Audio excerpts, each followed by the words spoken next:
නමෝ තස්ස භගවතු අරහතු සබ්බ ධම්මේසු අප්පටිහත ඥානචාරස්ස දස බලධරස්ස චතු වේසාරජ්‍ය විසරදස්ස සබ්බ සත්තුතමස්ස ධම්මිස්ස රස්ස ධම්ම රාජස්ස ධම්මස්සාමිස්ස තථාගතස්ස සබ්බඤුනෝ සම්මා සම්බුද්දස්ස නමෝ තස්ස භගවතු අරහතු සබ්බ ධම්මේසු අප්පටිහත ඥානචාරස්ස දස බලධරස්ස චතු වේසාරජ්‍ය විසරදස්ස සබ්බ සත්තුතමස්ස ධම්මිස්ස රස්ස ධම්ම රාජස්ස ධම්මස්සාමිස්ස තථාගතස්ස සබ්බඤුනෝ සම්මා සම්බුද්දස්ස නමෝ තස්ස භගවතු අරහතු සබ්බ ධම්මේසු අප්පටිහත ඥානචාරස්ස දස බලධරස්ස චතු වේසාරජ්‍ය විසරදස්ස සබ්බ සත්තුතමස්ස ධම්මිස්ස රස්ස ධම්ම රාජස්ස ධම්මස්සාමිස්ස තථාගතස්ස සබ්බඤුනෝ සම්මා සම්බුද්දස්ස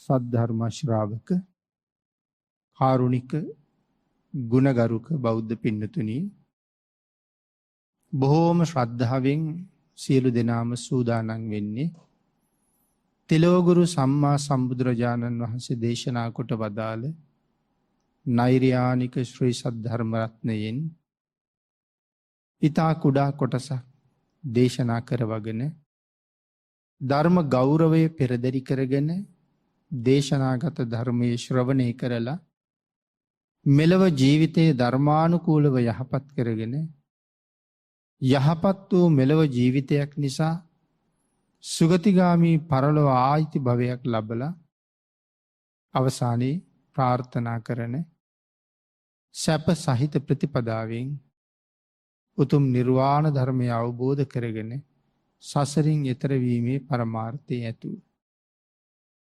පින්නතුනි, අද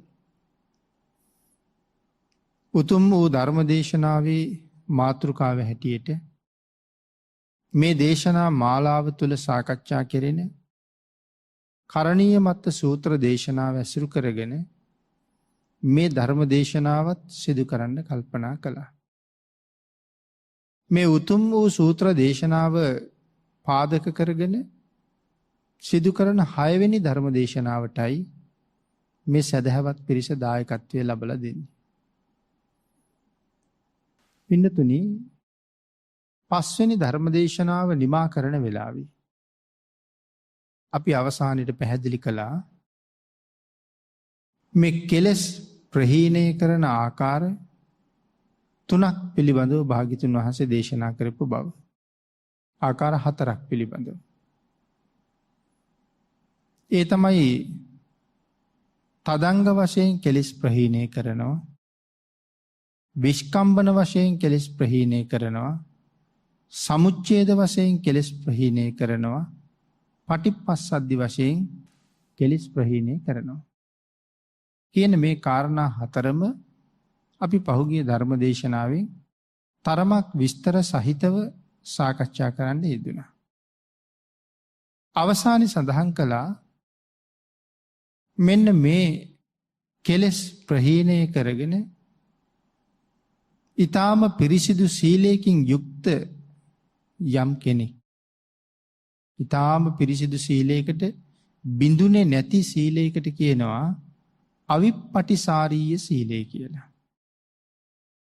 එවන් සීලයකින් යුක්තව යම් කෙනෙක් කටයුතු කරලා සසර නැවත කවදාවත් කෙලෙස් නූපදින ආකාරයටම කෙලෙස් ප්‍රහීණය කරගන්න මඟ හදා ගන්නවා.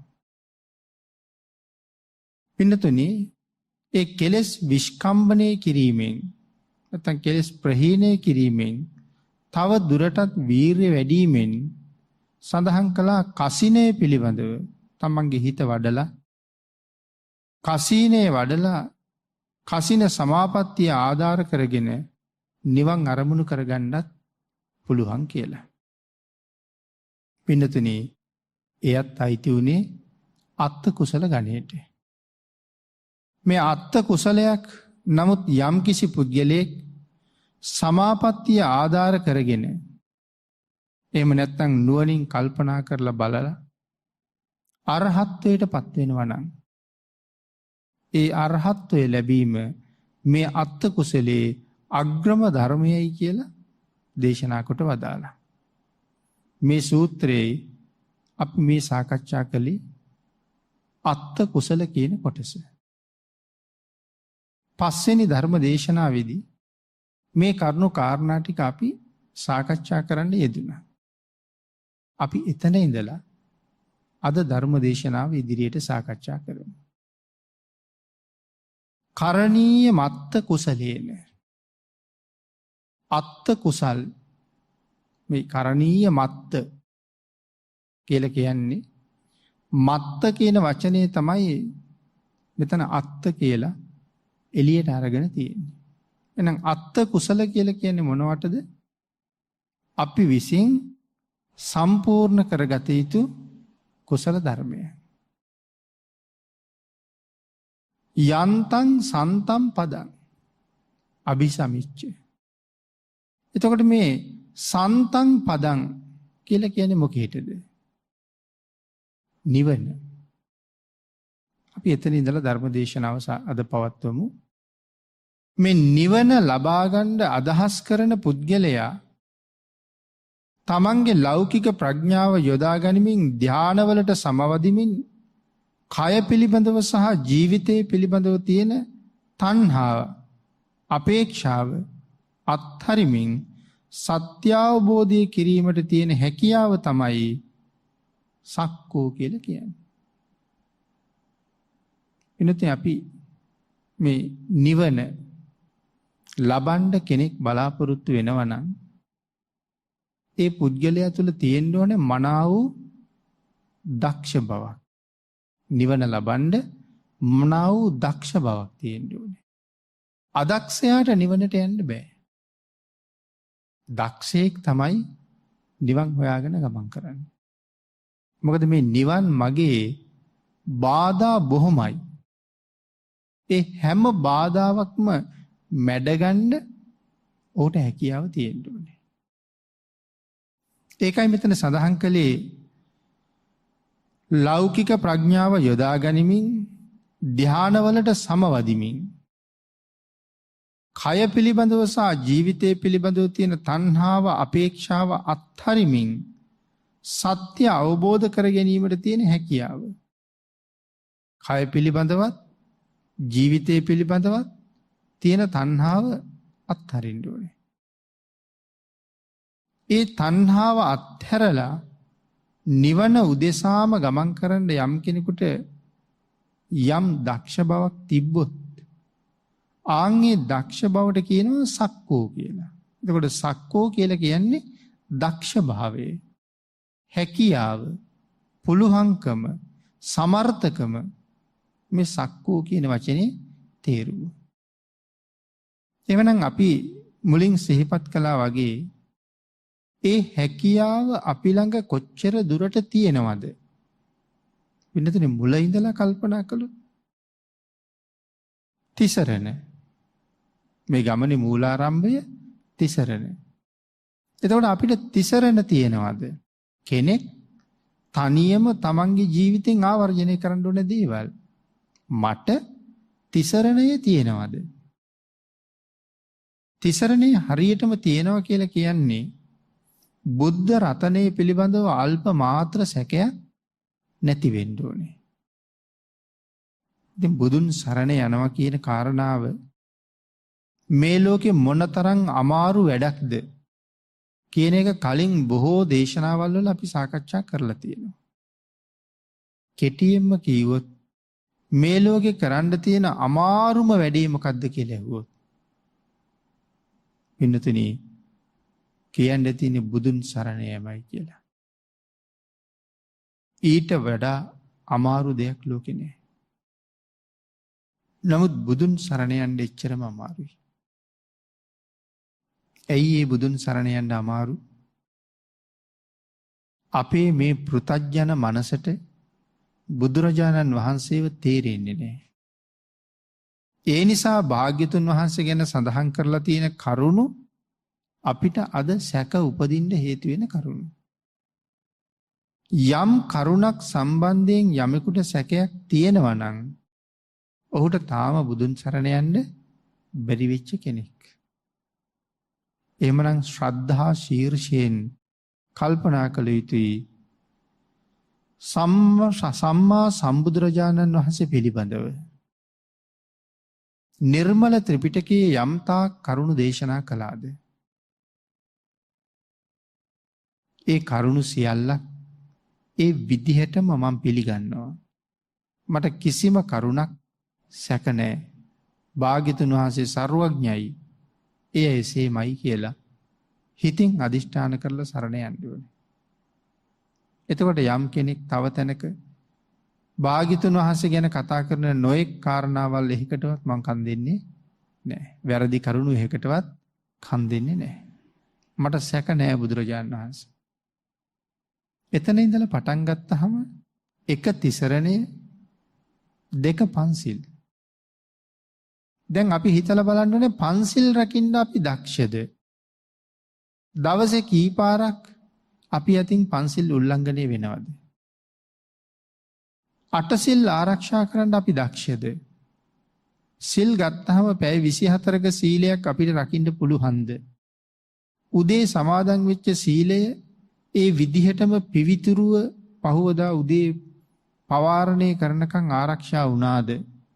ආරක්ෂා වුණේ නැත්තම් තැන් තැන් වල ගැටලු තියෙනවනම් අපි තාම එවන් වූ සීලය ආරක්ෂා කරන්න තරම් දක්ෂ මදි. ඒකට පුරුදු වෙන්න ඕනේ. ඒක ආරක්ෂා කරන්න දක්ෂයෙක් වෙන්න. අන්න ඒ දක්ෂතාවය තමයි මෙතන සක්කෝ කියලා කියන්නේ. ඒ දක්ෂතාවය මෙතන ඉඳලා නිවන දක්වාම ඉදිරියට පවත්වන්න ඕනේ. එවන පින්නතුනි ඊළඟට පැහැදිලි කරනවා මේ කාරණාවම ඔහු දක්ෂයෙක් නම් මනාව සීලය ආරක්ෂා කරනවා කියලා. ඊළඟට ඔහු දක්ෂයෙක් නම් දැනගන්න ඕනේ ඒ සීලය ආරක්ෂා කළ යුත්තේ කොහොමද කියලා. දැන් අපි කීයක් දේවල් වලට පින්නතුනි සැලසුම් හදනවද? යම් වැඩකට ගියහම ඒක කරන්නේ කොහොමද? ඒකට මුදල් කොච්චර ඕනේද? මේක පටන් ගන්නෙ කවද්ද? මේක කොතනින්ද පටන් ගන්නෙ? කොහොම පටන් ගත්තොත් හරියට ඉවර කරන්න පුළුවන් වෙයිද? මේ විදිහට කොච්චර සැලසුම් හදනවද යම් වැඩක් කරන්න? අන්න ඒ වාගේ තමයි මනාව සිල් ආරක්ෂා කරන පුද්ගලයා සැලසුම් හදන්න ඕනේ ජීවිතේ. මම මොනවද කළ යුත්තේ? මම මොනවද නොකළ යුත්තේ? මොන වෙලාවටද මේ දේවල් කළ යුත්තේ? කොහොමද කළ යුත්තේ කියලා මනාව ඔහුට අවබෝධ වෙන්න ඕනේ. ගුණ ධර්ම පුරණ පුද්ගලයා තමන් කළ යුතු නොකළ යුතු ධර්මතාවයන් මුලින්ම තීරණය කරලා නොකළ යුතු දේවල් අත්හරින්න ඕනේ. කළ යුතු දේවල් වල යෙදෙන්න ඕනේ. එන මොන වෙලාවටද කරන්නේ? බුදුන් වදින්නේ කොයි වෙලාවටද? බණ අහන්නේ කොයි වෙලාවටද? දහම් පොත්පත් කියවන්නේ කොයි වෙලාවටද? වෙනත් ආධ්‍යාත්මික ජීවිතය වෙනුවෙන් කරන කටයුතු වගේම ගිහි කෙනෙක් නම් ලෞකික ජීවිතය පෝෂණය කරගන්න කටයුතු පිළිබඳව මම යෙදෙන්නේ කොහොමද? ඒ සඳහා කැප කරන කාලය කොච්චරද? මේ දේවල් දවස ඇතුලේ කාලසටහනක් වගේ වෙන වෙනම වෙන් කරලා තියාගන්න ඕනේ. එහෙම කාලය මනාව කළමනාකරණය කරගන්න පුළුවන් නම් ලෞකික ජීවිතයටත් ආධ්‍යාත්මික ජීවිතයටවත් දෙකටම ගැලපෙන විදිහට ඒ පුද්ගලයා දක්ෂයෙක් කියලා කියනවා. එළවයි මෙලවයි දෙකම දිනන වැඩපිළිවෙලක් හදන කෙනෙක්. ඔහු සුදුසුයි සක්කෝ කියලා කියන්න. දක්ෂයෙක් කියලා කියන්න.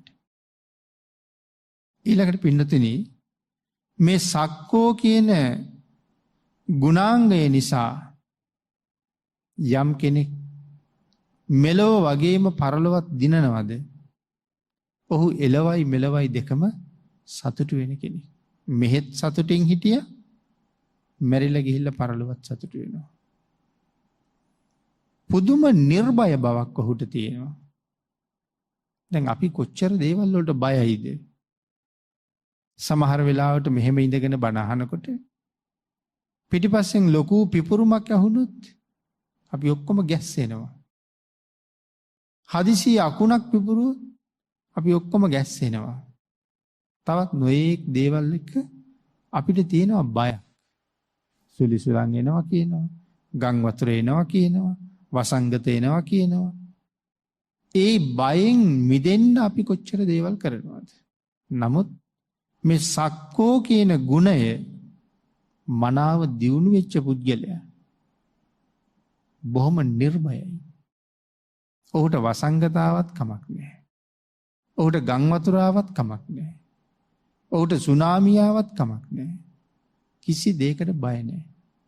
හේතුව තමන් වැරදි නැති බවත් අවිප්පටිසාරීය සීලයක් නැත්නම් බිඳුනේ නැති නිර්මල නිමල සීලයක් තමන් තුළ තියෙන බවත් ඔහු හොඳට දන්නවා.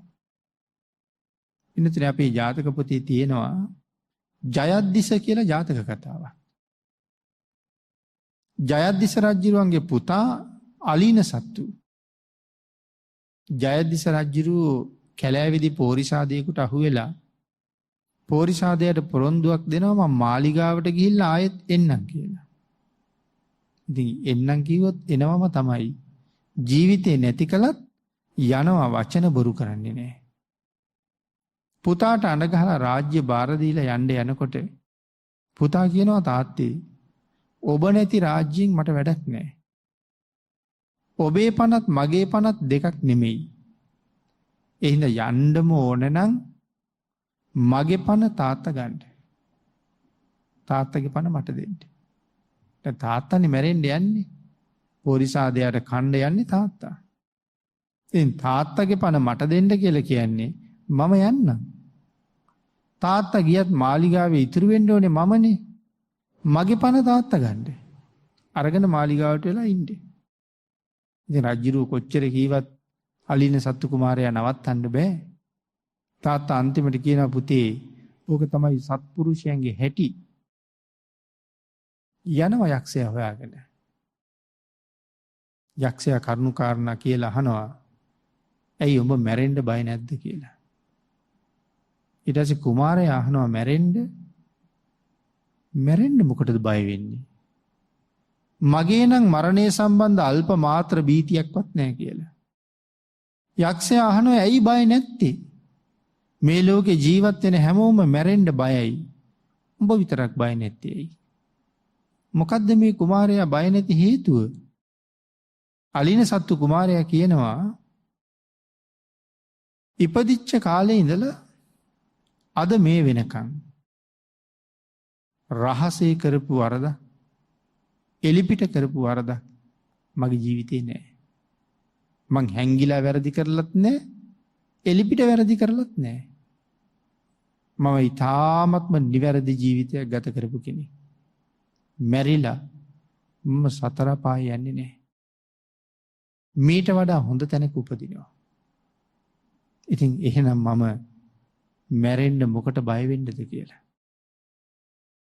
අපිත් සීලය මනාව ආරක්ෂා කරගෙන නැවත නැවත ආවර්ජනය කරලා මගේ සීලයේ ඊයේ කොච්චරක් බිඳිලාද? නැත්නම් ඊයේ කොච්චරක් රැකිලාද?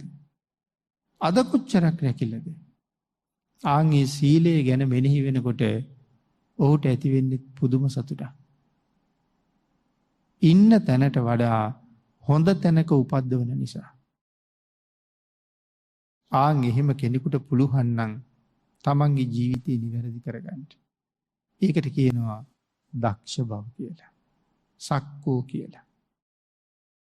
පින්නතුනි, ආචාර්යයන් වහන්සේලා, උපාධ්‍යයන් වහන්සේලා, මේ ආචාර්ය උපාධ්‍ය කියන මහතෙරවරුන්ට වත් සැපයීම සඳහන් කරනවා මොන ආකාරයෙන්ද වත් සපයන්න ඕනි කියලා දැනගන්න ඒ ශිෂ්‍ය භික්ෂූන් වහන්සේලා දක්ෂ වෙන්න ඕනේ. ගුරුවරයාට සලකන්නේ කොහොමද? නැත්නම් ආචාර්යවරයාට උපාධ්‍යවරයාට කොහොම සලකන්න ඕනේද? ඒක ශිෂ්‍ය භික්ෂුව දැනගෙන කළ යුතු විදිහට වත සම්පූර්ණ කරන්න ඕනේ. ඊළඟට සඳහන් කළා ඒ භික්ෂූන් වහන්සේලගේ වශයෙන්. එතකොට මේ සූත්‍රයේ ගිහි අයටත් ගලප ගන්න ඕනේ නේ. එහෙනම් මේ සක්කෝ කියන පදයට එක්ක ගිහි අය කොහොමද කටයුතු කරන්නේ? සඳහන් කළා ගිහි කෙනෙක් පිළිබඳව සඳහන් කරනවා නම් ඔහුට දක්ෂ භාවයක් තිබිය යුතුයි. තමන්ගේ ජීවනෝපාය කොහොමද ඉස්සරහට පවත්වන්නේ? ගිහි කෙනෙකුට තියෙන්න ඕනේ දක්ෂ භාවයක්. තමන්ගේ ජීවනෝපාය වශයෙන් මම මොනවද ඉදිරියට කරන්නේ? ඒක තීරණය කරන්න ඕනේ. මොකද ජීවනෝපාය හැටියට කරන්න පුළුවන් දේවල් ගොඩක් තියෙනවා. කුකුල් ගොවිපලක් පිහිටව ගන්නත් පුළුවන්. එහෙම නැත්නම් එළු කොටුවක්, ඌරු කොටුවක්, මේ ඉස්සෝ කොටුවක්, ඒ වගේ එකක් දාගන්නත් පුළුවන්. එහෙම නැත්නම් කුලී වැඩක් තෝරගන්නත් පුළුවන්. තව වැඩ කරන පිරිසකට අත්උදව්වක් දෙන්නත් පුළුවන්. මේ වාගේ මොනවා හරි ජීවත් වෙන්න කල යුතු දේවල් බොහොමයක් තියෙනවා. මිනිස්සු කරන දේවල්.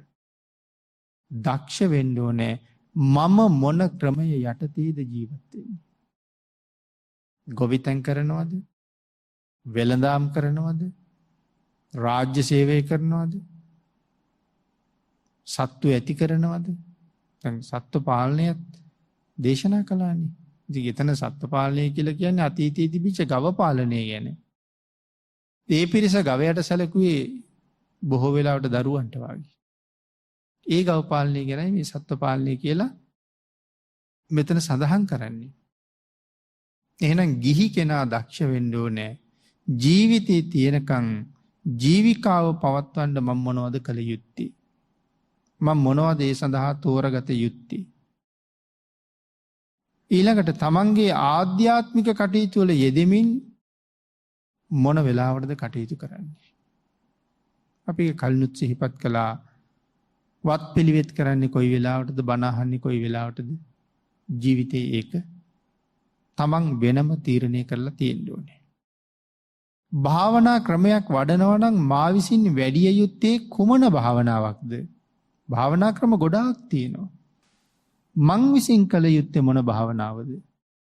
තමන්ට ඒක තීරණය කරගන්න දක්ෂ බවක් තියෙන්න ඕනේ. හැම භාවනාවම කළා කියලා අපිට සමහර විට ඵලයක් ලැබෙන එකක් නෑ. හැම එකම ටික ටික කරනවට වඩා එකක් හොඳට ප්‍රගුණ කරගන්න එක බොහොම හොඳ වෙයි කියලා හිතනවා. එහෙමනම් රාග චරිතයක් නම් මොන වාගේ භාවනා ක්‍රමයක් සුදුසුයිද? රාග චරිතයට අසුබ භාවනාව. ද්වේෂ චරිතයට මෛත්‍රී භාවනාව. මේ ආදි වශයෙන් ශ්‍රද්ධා චරිතවලට, බුද්ධි චරිතවලට සුදුසු ඒ භාවනා ක්‍රම වෙන වෙනම දේශනා කරලා තියෙනවා. එහෙනම් මේ භාවනා ක්‍රම අතරේ මම වඩන්නේ මොන භාවනාවද කියලා තීරණය කරලා ඒ භාවනා ක්‍රමයේ ජීවිතයට එකතු කරගන්නත් ඔහුට තියෙන්න ඕන ලොකු හැකියාවක්. තමන්ට ගැළපෙන කර්මස්ථානයේ හඳුනගන්න. ආන්ගේ හැකියාවටත් සක්කෝ කියලම කියන්න පුළුවන්. ඊළඟට පිණ්ඩතුනි දේශනා කළා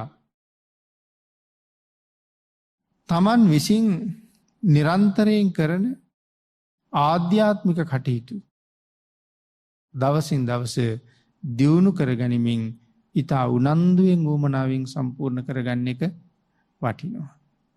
ඊළඟට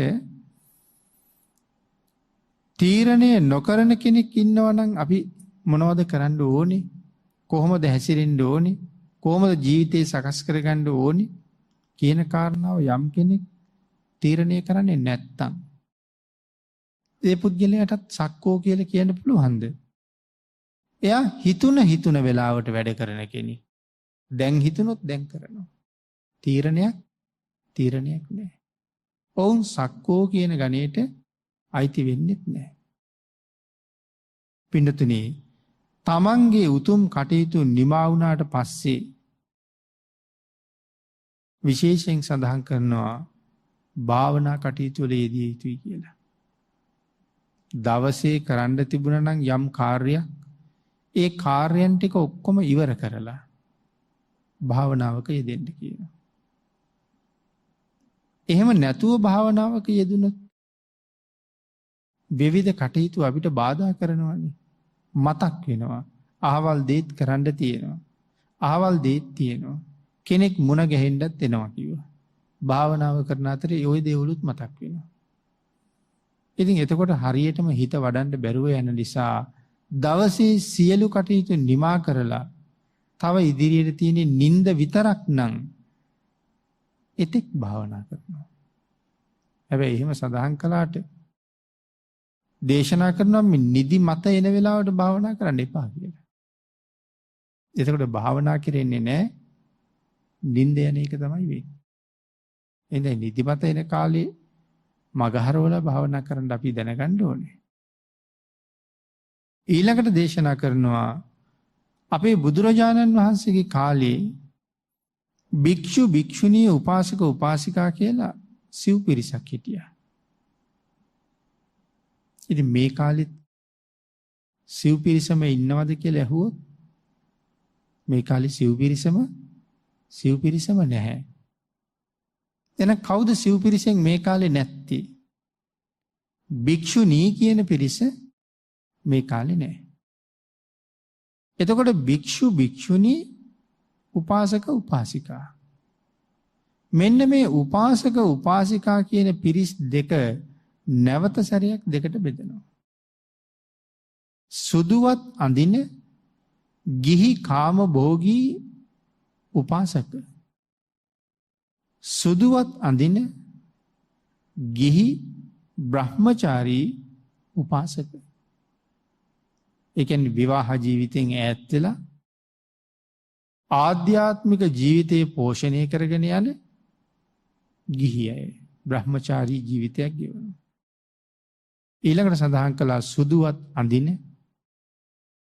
ගිහි කාම භෝගී උපාසිකා. මේ උපාසිකා කියලා කියපු නිසා සුදුවත් අඳිනවා. ලෝකයේ තියෙන උතුම්ම වස්ත්‍රය ධවල වස්ත්‍රය කියලානේ සඳහන් කළේ. ඒ නිසා සුදු තමයි වැඩිපුර ඇඳලා තියෙන්නේ. ගිහි ජීවිතයක් විවාහ ජීවිතයක් ගත කළාට උපාසිකා කියන තැනට එන්න බැරි කමක් නැහැ. නමුත් ඒ උපාසිකාව අතර සුදුවත් අඳින බ්‍රහ්මචාරී උපාසිකා කියලා පිරිසක් ඉන්නවා.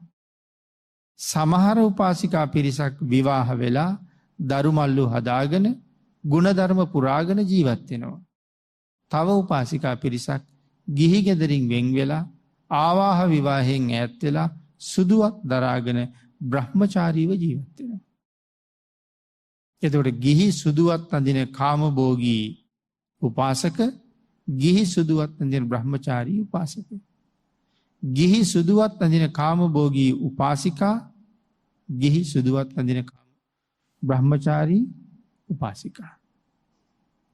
එතකොට මේ වර්තමානයේ සාමාන්‍යයෙන් අපි කතා කරන දසසිල් මෑණිවරු එතකොට අයිති වෙන්නේ සුදුවත් අඳින බ්‍රහ්මචාරී උපාසිකා කියන ගණයට. ඉතින් භාග්‍යතුන් වහන්සේගේ කාලෙත් මේ පිරිස ඉඳලා තියෙනවා. අදත් මේ පිරිස ඒ විදිහටම ඉන්නවා. ඒ කියන්නේ මේ ගිහි දෙපාර්ශ්වයේ බෙදපු හැටි කාමභෝගී සහ බ්‍රහ්මචාරී. ඊළඟට පැහැදිලි කළා මනාව අපිට පැහැදිලි කරන කරුණක් තියෙනවා. නොයෙක් ප්‍රමාණවලින් ප්‍රතිපදාව පුරමින් සත්‍ය අවබෝධ කරගත්ත ගිහි අය මේ ශාසනයේ එදත් ඉඳලා තියෙනවා අදත් ඉන්නවා. ගිහි භාවයෙන් හිටිය කියලා බුද්ධ ශාසනය ඇසුරු කරලා සසරින් මිදෙන්න කිසිම බාධාවක් නැහැ. නොයෙක් ප්‍රතිපදාවල් පුරන්න පුළුවන්. කැමතිනම් සුදුවත් අඳින බ්‍රහ්මචාරී උපාසිකාවක් වෙන්නත් පුළුවන්. එහෙම නැත්නම් කාම භෝගීව ඉඳගෙන ගුණ පුරාගෙන ඉස්සරහට යන්නත් පුළුවන් කියන කාරණාව සඳහන් කළා. පින්නතනි භාග්‍යතුන් වහන්සේ ඒ සඳහා කරුණු කාරණත් පෙන්නලා තියෙනවා. මේ මාර්ගවලින් කැමති මගක් තෝරගන්න. ඉතින් කාම භෝගී කෙනෙකුට වඩා බ්‍රහ්මචාරී කෙනෙකුගේ නිවන ගාවට යන ගමන වේගවත් වෙන්න පුළුවන්. නමුත් ගුණ පුරන්න දෙගොල්ලටම ඉඩ තියෙනවා. ඊළඟට දේශනා කරනවා කවුරු හරි හිතනවද අවශ්‍ය ප්‍රමාණයට අඩුවෙන් ගුණධර්ම සම්පූර්ණ කරලා නිවන් දකින්න පුළුවන් වෙයි කියලා. ඒක දේශනා කළා. එහෙම හිතනවා නම් ඒක මුලාවක්මයි කියලා. අවශ්‍ය ප්‍රමාණයට අඩුවෙන් ගුණ පුරලා නම් මේ නිවන ගාවට යන්න අපිට පුළුවන් කමක් නැහැ. බුදුරජාණන් වහන්සේ දේශනා කළා නම් යම් මට්ටමක් ඒ මට්ටම තියෙන්න ඕන පින්නතුනි. පන්සිල් ආරක්ෂා කරන්න කිව්වනම් ඒකෙන් සිල්පද 4ක් ආරක්ෂා කරලා ඒ ගමන යන්න බෑ. හැම සිල්පදයක්ම ටික ටික paludu වෙලා නම් ඒ ගමන යන්න බෑ.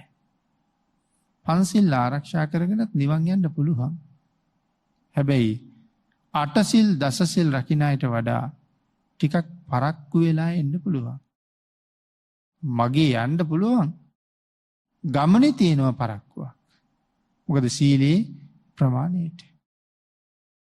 ඒ නිසා දේශනා කරනවා ගිහි කෙනෙක් හැටියට නිවනට යන්න කොයි වාගේ ප්‍රමාණයක් සම්පූර්ණ කළ යුතුද? ඒ ප්‍රමාණය සම්පූර්ණ කළ යුත්තේ කොහොමද කියලා.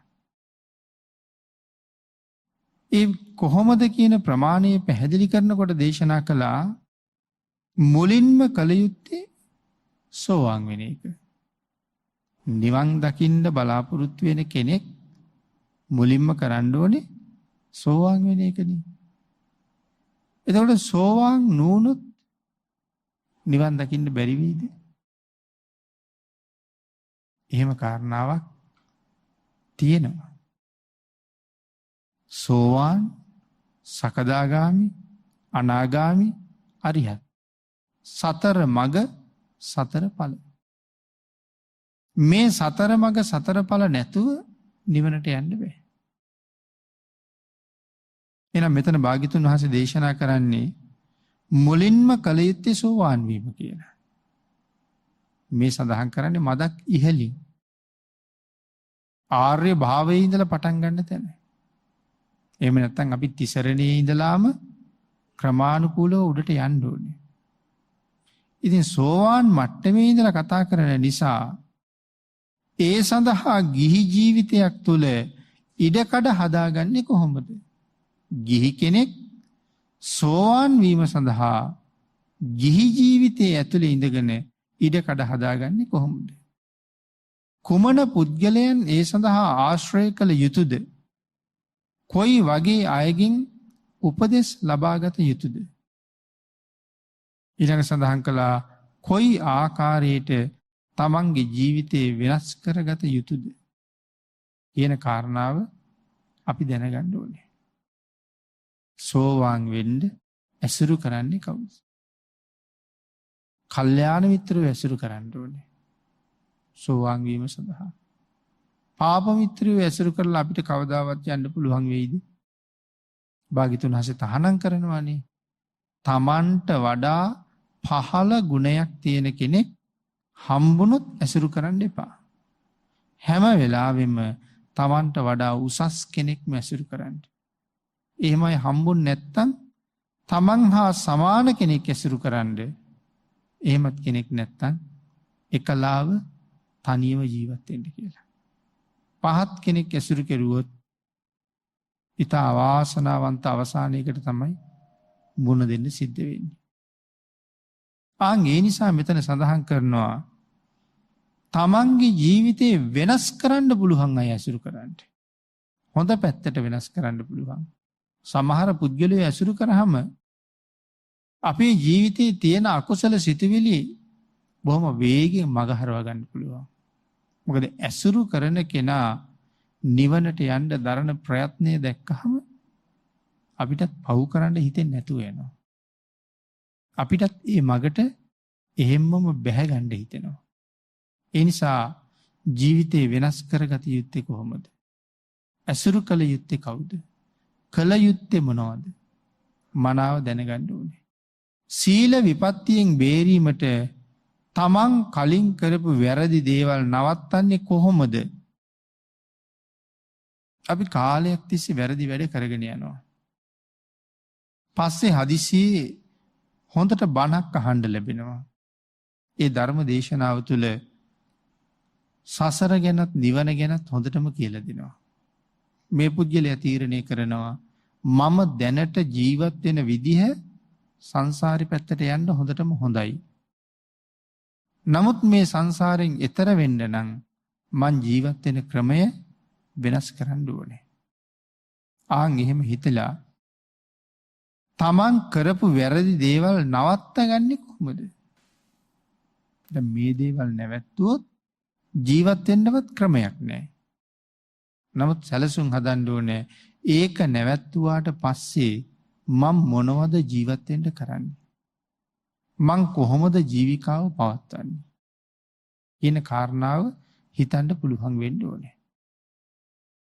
ඊළඟට දේශනා කරනවා කලින් කරගෙන ආපු හොඳ දේවල් දිගටම කරගෙන යන්නේ කොහොමද? මෙච්චර කාලයක් කරගෙන ආපු දේවල් බොහොම හොඳට කරන්නේ කොහොමද කියන කාරණාව ඊළඟට තීරණය කරගන්න ඕනේ. අනාගතයේදී තව මීට වඩා හොඳ දේවල් කරන්නේ කොහොමද? අනාගතයේ මීටත් වඩා ජීවිතයට කුසල් ගලන කටයුතු මම කරන්නේ කොහොමද? තීරණය කරන්න ඕනේ. මේ ආදි වශයෙන් අවබෝධ කරගෙන කටයුතු කරන්න යමෙක් දක්ෂ වෙනවා නම් අන්න ඒ දක්ෂ භාවයටත් කියනවා සක්කෝ කියලා. පින්නතිනි දේශනාව පුරාවටම අපි මේ සක්කෝ කියන වචනේ තමයි සාකච්ඡා කළේ. බලන්න ඒ වචනේ කොච්චර ගැඹුරක් තියෙනවද කියලා.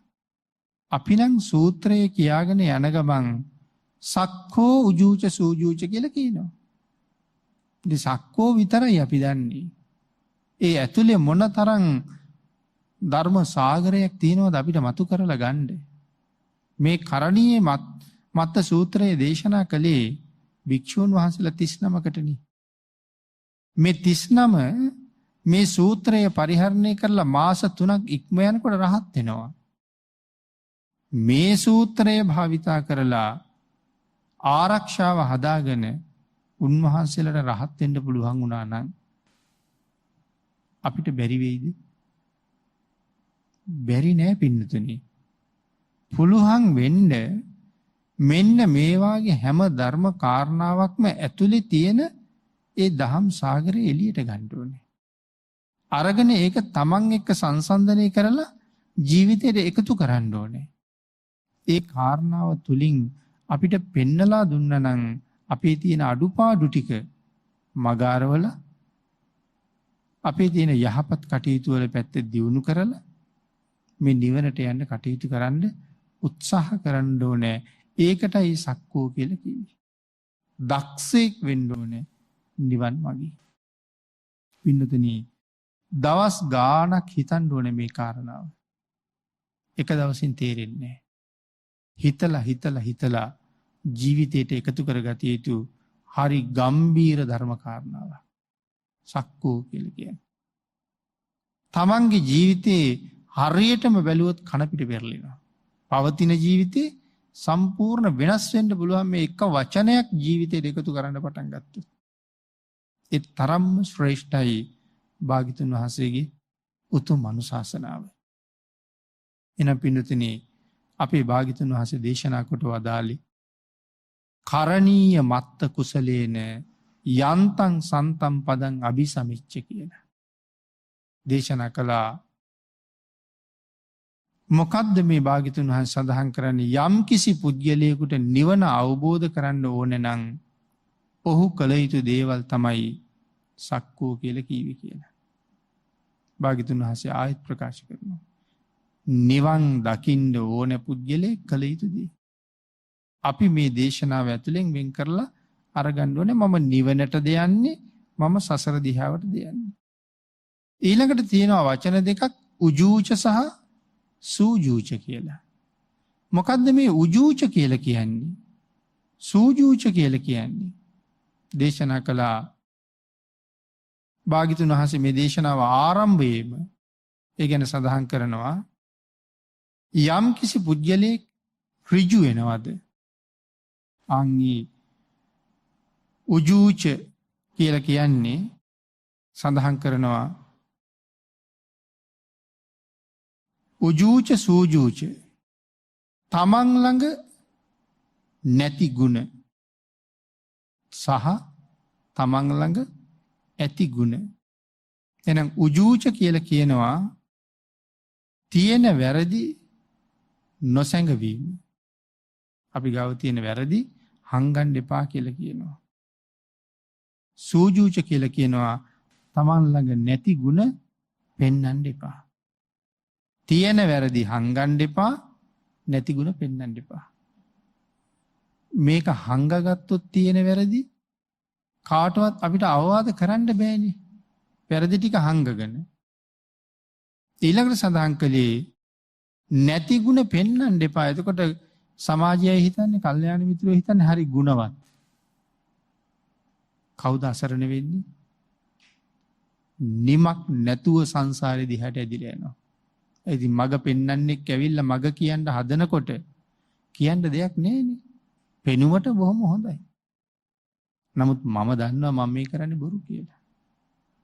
ඒක ප්‍රසිද්ධියේම මගේ දුර්ගුණේ පේන්න ඉඩ දුන්නා නම් කවුරු හරි කල්යාණ මිත්‍රයෙක් මට අනුකම්පා කරනවා. ඒකයි උජූච සූජූච කියලා කියන්නේ. එහෙමත් නැත්තම් කයෙහි සහ වචනයෙහි තියෙන වංක බව නැති කරගන්න එක උජූච කියලා කියනවා. කයේ වචනේ තියෙන වංක බව නැති කරගන්න ඕනේ, අවංක වෙන්න ඕනේ. හිතේ තියෙන වංක බවට කියනවා සූජූච කියලා. කයේ වචනේ වංක බවට උජූච කියනවා. හිතේ තියෙන වංක බවට සූජූච කියලා කියනවා. තමන්ගේ නැති ගුණ නිසා ලැබෙන ප්‍රත්‍යක් තියෙනවද?